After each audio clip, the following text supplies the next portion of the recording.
Self defence videos பற்றி தான் பார்க்க போகிறோம். வெயிட் டிஃபரன்ஸ் வந்து கண்டிப்பாக வந்து ஒரு பெரிய அட்வான்டேஜ் கொடுக்கும். அதை இந்த வீடியோவில் வந்து கிளியராக காமிச்சிருப்பாங்க. ஒரு சின்ன பொண்ணு வந்து செல்ஃப் டிஃபென்ஸ் டீச் பண்ணுற மாதிரி.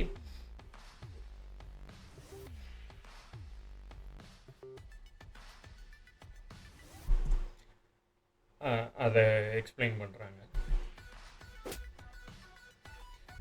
இது பண்ணது வந்து ரொம்ப கேலியாகவும் இதாகவும் பண்ணாலும் அதோட ரியாலிட்டி என்னன்றத ஒரு செகண்டில் அந்த யூடியூபர் காமிக்கிறது தான் இதில் விஷயம். ஏன்னா வெயிட் டிஃபரன்ஸ் அவ்வளோ இருக்குது. அந்த சின்ன பொண்ணை வந்து லிட்ரலாக தூக்கி வீசிட முடியும். அதை தான் அவர் காமிக்கிறாப்புல.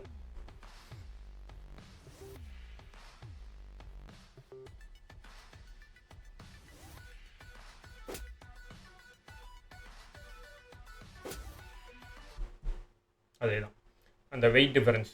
சின்ன குழந்தைங்களை பொறுத்தவரையில் அவங்களுக்கு இந்த மாதிரி செல்ஃப் டிஃபென்ஸ் டெக்னிக்ஸ்லாம் கற்றுக் கொடுக்கலாம். எண்ட் ஆஃப் த டே வந்துட்டு அவங்களுக்கு அவங்க கூட இருக்க பேரண்ட்ஸ் அவங்க தான் வந்துட்டு ஃபஸ்ட்டு ப்ரொடெக்ஷனேவும். இந்த மாதிரி டெக்னிக்ஸ் எல்லாம் லேர்ன் பண்ணிக்கலாம். வளரும்போது அது ஹெல்ப்ஃபுல்லாக இருக்குமே தவிர இம்மீடியட்டாக சின்ன வயசுலேயே ஹெல்ப்ஃபுல்லாக இருக்குமானா 100% இருக்காது. அது ஜஸ்ட்டு வந்து ஒரு கான்ஃபிடென்ஸ் பில்ட் பண்ணுறதுக்கு ஓகேயாக இருக்கும்.